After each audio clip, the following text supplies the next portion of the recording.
अगर आप private medical college में इस साल एडमिशन लेना चाहते हैं तो ऑब्वियस सी बात है, काफ़ी सारी चीज़ें हमें पता हैं ऑलरेडी कि हमारे मार्क्स कितने आने वाले हैं, हमारे पास बजट क्या है। लेकिन पेरेंट्स के हमेशा मेरे पास यही कॉल आता है कि सर हमें समझ में नहीं आ रहा हम कॉलेज को शॉर्टलिस्ट कैसे करें, हमें समझ में नहीं आ रहा हमें प्रोसेस कैसे करना है। तो इस वीडियो में हम डिटेल में समझने वाले हैं कि एग्जैक्टली प्रोसेस क्या होगा। अब एज अ स्टूडेंट अगर आप कंफ्यूज्ड हो कि मुझे प्राइवेट मेडिकल कॉलेजेस में अगर जाना है तो मैं क्या क्या ऑप्शंस एक्सप्लोर कर सकता हूं, कैसे कर सकता हूं ताकि मेरे पास कोई चैलेंज ना हो, तो इस वीडियो को आप एंड तक जरूर देखना। और हाँ, कोई भी दिक्कत आती है, कोई भी सॉल्यूशन समझ में नहीं आता तो उसका सॉल्यूशन मैं दूंगा एंड में कि आप कैसे उसको सॉल्व कर सकते हैं। अब देखिए, प्राइवेट मेडिकल कॉलेजेस को शॉर्टलिस्ट करने में जो पेरेंट्स और स्टूडेंट्स को मेजर चैलेंज आता है, जो कि मैंने भी देखा है स्टूडेंट्स के साथ बैठ के, पहली चीज तो ये कि उन्हें किसी पर्टिकुलर इंस्टीट्यूशन की रेपुटेशन समझ में नहीं आती। अब यूजुअली क्या होता है, प्राइवेट मेडिकल कॉलेजेस की अगर मैं बात करूं तो कोई नया इंस्टीट्यूशन खुला हुआ है जो अच्छा इंफ्रास्ट्रक्चर दे पा रहा है लेकिन उसकी रेपुटेशन नहीं है, या फिर कोई ऐसे प्राइवेट मेडिकल कॉलेज है जो पुराने तो हैं, फीस भी थोड़ा सा ठीक ठाक ले रहे हैं लेकिन उनकी रेपुटेशन नहीं है, तो स्टूडेंट्स को ये चैलेंज आता है। फिर काफ़ी सारे ऐसे प्राइवेट मेडिकल कॉलेजेस हैं जिनसे मैंने स्टूडेंट से भी बात करी कि वहाँ पे इंफ्रास्ट्रक्चर नहीं, मतलब वहाँ पे आपसे बोला जा रहा है कि आप ये चीज़ें सीख सकते हो लेकिन वहाँ पे इंफ्रास्ट्रक्चर नहीं है, उसके बाद फैकल्टी नहीं है। अब ये एक जेन्युइन चैलेंज है जो कि मैंने, मतलब मुझे हंसी आती है इस चीज़ को सोचते हुए कि आज भी इंडिया में कुछ ऐसे प्राइवेट मेडिकल कॉलेजेस हैं जहाँ पे फैकल्टीज़ का भी चैलेंज है। तो स्टूडेंट्स अगर हम पैसे पे कर रहे हैं पढ़ाई करने के लिए, उसके बाद अगर हमें फैकल्टीज़ नहीं मिल रहे हैं तो फिर तो वो सेंस ही नहीं मिलता, या फिर उस क्वालिटी के फैकल्टीज़। बिकॉज अगर हम एक प्राइवेट मेडिकल कॉलेज की बात करें तो मिनिमम फीस तो आपकी 10 लाख पर ईयर होती ही है, मिनिमम से मिनिमम। अब उसमें भी अगर आपको फैकल्टी ना मिले, आपको इंटरनेट से पढ़ना पड़े, तो चैलेंज हो ही जाता है। And finally fees. अब फीस भी इतना ज़्यादा लगता है कि हमने पहले शॉर्ट लिस्ट नहीं किया, हमें राउंड 1 में मिल जाता, राउंड 2 में मिल जाता, तब फीस कम थी, या फिर हमें लो फीस वाले प्राइवेट मेडिकल कॉलेजेस की इन्फॉर्मेशन ही नहीं थी। तो ये सारी के जो चैलेंज है वो हम देखते हैं कि कैसे सॉल्व करेंगे। अब देखिए, सबसे पहले आपको अगर प्राइवेट मेडिकल कॉलेज शॉर्टलिस्ट करना है तो आपके पास मार्क्स होने चाहिए। अब मार्क्स की अगर मैं बात करूं तो 50 परसेंटाइल आपका होना चाहिए अगर आप अनरिजर्व कैटेगरी के हैं, और 40 परसेंटाइल तो होना ही चाहिए आपका अगर आप रिजर्व कैटेगरी को बिलोंग करते हैं to qualify for the NEET. अब अगर आपको मार्क्स नहीं पता है और या फिर मार्क्स पता है तो उसके बाद हमें एक सेकंड चीज जो पता होनी चाहिए वो है आपकी रैंक। क्यों? क्योंकि रैंक के बेसिस पे बहुत सारी चीजें शॉर्टलिस्ट हो जाती हैं। तो हम क्या करेंगे, हमारे पास एक टूल है जिसका यूज करके हम अपनी सबसे पहले तो रैंक फाइंड कर लेते हैं। हम अपने रैंक प्रेडिक्टर में आते हैं, अगेन इसका लिंक आपको डिस्क्रिप्शन में मिल जाएगा। मार्क्स मैंने मान लीजिए लिखा है 400, मैंने कैलकुलेट किया तो 400 रैंक मार्क्स पे अगर मैं बात करूं तो हमारे पास रैंक आ रही है लगभग 3,73,000 के अराउंड हमारी रैंक आ रही है। हम अज्यूम कर लेते हैं कि हमारी 4 लाख रैंक आ रही है। अब यहां पे मैं लिख लेता हूं हमारे मार्क्स कितने हैं। 400 लगभग अज्यूम कर रहा हूं कि हमारे मार्क्स आ रहे हैं और रैंक हमारी आ रही है 4 लाख की। अब इसके बाद सबसे पहला क्वेश्चन आपको यह पूछना है कि आपकी नेटिव स्टेट कौन सी है। नेटिव स्टेट से आपको एक चीज ये समझ में आ जाएगी कि क्या आपको आपकी स्टेट में एडमिशन मिल सकता है या नहीं मिल सकता है। एग्जाम्पल के लिए मैं यहां पे एमपी लिख लेता हूं ताकि चीजें मैं अच्छे से एक्सप्लेन कर पाऊंगा आपको। फिर कैटेगरी आपको शॉर्टलिस्ट करना है, कैटेगरी फाइंड आउट करना है।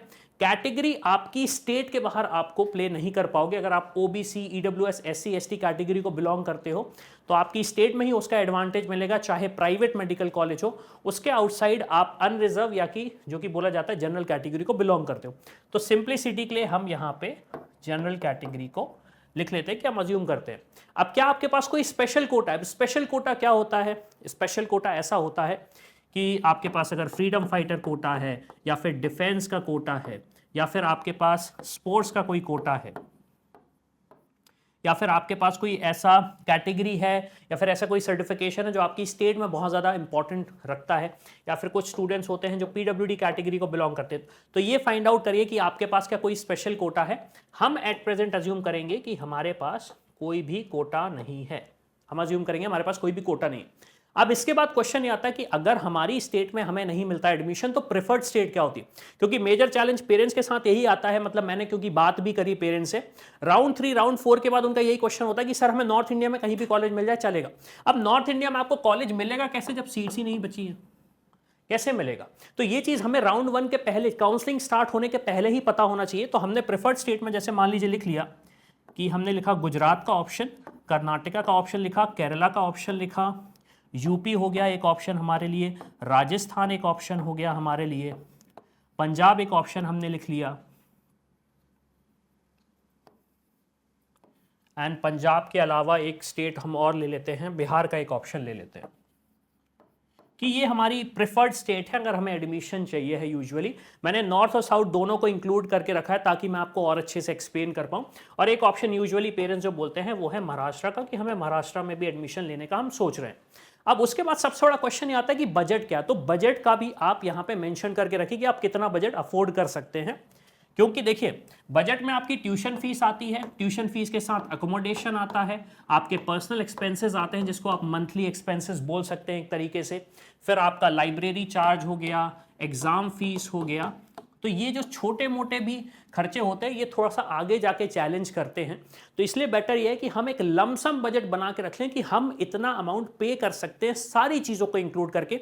मैं तो इवन ये बोलता हूँ कि आप अपना ट्रेन का खर्चा, फ्लाइट का खर्चा वो भी इंक्लूड करके रखें। क्योंकि लास्ट ईयर मेरे एक पेरेंट्स से बात हुई थी, उनका ये कहना था 40,000 रुपये तो मैं सिर्फ फ्लाइट का ही खर्चा देता हूँ अपने बेटे या बेटी को अपने घर बुलाने के लिए। तो ये भी एक्सपेंसेस गिने जाते हैं, गिनते नहीं है पेरेंट्स तो गलती हो जाती है। इसलिए आप अपना एक्सपेंस गिन के रखें। तो एक्सपेंस हम मान लेते हैं, मान लीजिए आपने कहा कि हम 80 लाख तक का बजट लेके चल रहे हैं। अब 80 ऑब्वियसली बात है, छोटा मोटा फिगर नहीं है, लेकिन फिर भी हम एक फिगर मान के चलते हैं। अब देखिए सबसे पहली चीज़ हमें ये करनी है, जब हमारे पास ये सारे पैरामीटर्स डिसाइड हो जाए तो हमारे पास सबसे पहली चीज़ तो काफ़ी सारे टूल्स हैं जिन पे जाके आप ये फाइंड आउट कर सकते हैं कि आपको क्या इस मार्क्स पे, इस रैंक पे कोई ऑप्शन मिल सकते हैं या नहीं मिल सकते। एग्जाम्पल से हम देखते हैं नीट यूजी 2025 के टूल्स। हम क्योंकि स्टेट को बिलोंग करते हैं मध्य प्रदेश, तो हम मध्य प्रदेश में ऑप्शन एक्सप्लोर करने का कोशिश करते हैं। तो मैंने मध्य प्रदेश को व्यू किया और यहाँ पे मैंने अपना रैंक डाल दिया। रैंक मेरा लगभग 4 लाख आ रहा है। 4 लाख की रैंक पे मेरी कैटेगरी क्या है, मैंने कैटेगरी अनरिजर्व करी है, होम डोमिसाइल है मेरा, कोटा मेरे पास कोई कोटा नहीं है। फिर उसके बाद मैं ऑल राउंड्स कर देता हूं, 2024 की बात करता हूं, प्रिडिक्ट पे क्लिक करता हूं। तो प्रिडिक्ट में मेरे पास आ रहा है कि मुझे कोई कॉलेज नहीं मिल रहा है मध्य प्रदेश में, लेकिन इसका मतलब ये नहीं कि मुझे किसी और स्टेट में नहीं मिलेगा। इसके आप ये कर सकते हैं कि हमारे जो जो टूल्स अवेलेबल हैं दूसरी स्टेट्स के, उनको जाके आप एक्सप्लोर कर सकते हैं। लेकिन उसके अलावा आपको जो चीज़ करनी पड़ेगी वो यही है कि अब आपने जो स्टेट्स का प्रेफरेंस ढूंढा है, मध्य प्रदेश तो हमारी लिस्ट से खत्म हो रहा है कि हमें मध्य प्रदेश में अब एडमिशन नहीं मिल रहा है। तो अब हम क्या करेंगे, हम दूसरी स्टेट्स में ऑप्शन एक्सप्लोर करेंगे। तो दूसरी स्टेट की अगर मैं बात करूं, जैसे अब आप गुजरात की बात करते हैं, तो गुजरात में आपको एडमिशन नहीं मिलेगा। गुजरात में आपको एडमिशन नहीं मिलेगा, मैं उसका कारण बता देता हूं। क्यों? क्योंकि गुजरात क्लोज स्टेट है। क्लोज स्टेट का मतलब यह है अगर आप उस स्टेट के डोमिसाइल है, जैसे एमपी के आप स्टेट के डोमिसाइल हो, तो वहां पे आप एडमिशन ले सकते हैं। तो हमारे पास गुजरात का ऑप्शन क्लोज हो गया, पंजाब का ऑप्शन क्लोज हो गया, महाराष्ट्र का ऑप्शन क्लोज हो गया। क्यों? क्योंकि ये क्लोज स्टेट को बिलोंग करते हैं। अब इसके बाद अगर मैं बात करूं कर्नाटका, केरला, यूपी, राजस्थान, बिहार की एग्जाम्पल वाइज अगर मैं बात करूं, तो यहां पे कर्नाटका का ऑप्शन आपके लिए ओपन है। लेकिन क्या आपने रजिस्ट्रेशन किया है कर्नाटका, केरला में? क्यों? क्योंकि अगर रजिस्ट्रेशन नहीं किया तो आप टेक्निकली काउंसलिंग में पार्टिसिपेट कर ही नहीं सकते। तो बाकी सारी स्टेट्स के लिए आपको रजिस्ट्रेशन करना पड़ेगा। अब रजिस्ट्रेशन के लिए भी आपको एवरेज 2 लाख रुपए स्पेंड करने पड़ेंगे जब काउंसलिंग में आप पार्टिसिपेट करोगे। तो क्या इतनी सारी स्टेट्स का रजिस्ट्रेशन कर सकते हैं, आप पार्टिसिपेट कर सकते हैं? क्योंकि मैं कर्नाटका, केरला, यूपी, ये 4 और 5 स्टेट्स के अगर मैं रजिस्ट्रेशन प्रोसेस की ही बात करूं और इसके साथ साथ ऑल इंडिया भी, ऑल इंडिया के जो प्राइवेट डीम्ड यूनिवर्सिटीज होती हैं उनके रजिस्ट्रेशन की बात करूं तो लगभग आपका खर्चा 12 लाख का तो यही आ रहा है। अब 12 लाख का ये वो खर्चा है जो आपको अलग अलग स्टेट में देना पड़ेगा। रिफंड हो जाता है, लेकिन चैलेंज ये आता है कि बहुत टाइम बाद आता है। तो 12 लाख एक तरीके से हम बोले तो 1 साल की ट्यूशन फीस हो जाती है। तो अब क्वेश्चन आपको ये पूछना चाहिए आप अपने आप से कि हम क्या ऑप्शंस लेकर चल रहे हैं, क्या ऑप्शंस हमारे लिए फीजिबल हो सकते हैं।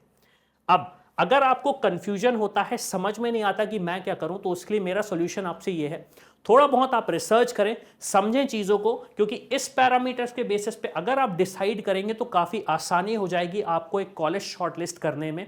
अदरवाइज बहुत सारे चैलेंज आएंगे। अब इसके बाद अगर आपको लगता है कि शॉर्टलिस्टिंग करने में चैलेंज आ रहा है, चीज़ें समझ में नहीं आ रही हैं, बहुत कन्फ्यूजन है। अब ये जो क्लोज स्टेट ओपन स्टेट, अगर मैं किसी स्टेट को चूज करता हूं तो वो ओपन है या क्लोज है। अब जैसे अगर मैं एक एग्जांपल देता हूं राजस्थान का, तो राजस्थान का रूल ये है कि यूजुअली राउंड 3 से वो दूसरी स्टेट के स्टूडेंट्स को एक्सेप्ट करते हैं, राउंड 1 राउंड 2 में अपनी स्टेट में ही अपनी स्टेट के ही स्टूडेंट्स को एडमिशन देते हैं। तो ये जो रूल्स एंड रेगुलेशन होते हैं ये पेरेंट्स को बहुत ज़्यादा परेशान करते हैं, स्टूडेंट्स को बहुत ज़्यादा परेशान करते हैं। तो उसके लिए आप हमारी टीम को रीच आउट कर सकते हैं, हमारे एक्सपर्ट से डिस्कस कर सकते हैं कि एग्जैक्टली इस साल अगर आप प्राइवेट मेडिकल कॉलेज में एडमिशन लेना चाहते हो इंडिया में, तो ये जो डिटेल्स है इनके बेसिस पे आपको बेस्ट से बेस्ट ऑप्शन कहाँ पे मिल सकता है और किस राउंड में मिल जाएगा, ताकि जो आप एडमिशन लेना चाहते हो वो कंफर्म हो जाए, मिनिमम बजट में हो और हैसल फ्री हो। तो उसके आप हमारे एक्सपर्ट टीम से डिस्कस कर सकते हैं। अदरवाइज हम यूट्यूब पे वीडियो तो डालते ही, उसके बेसिस पे भी आपको बहुत सारी इंफॉर्मेशन मिल जाएगी।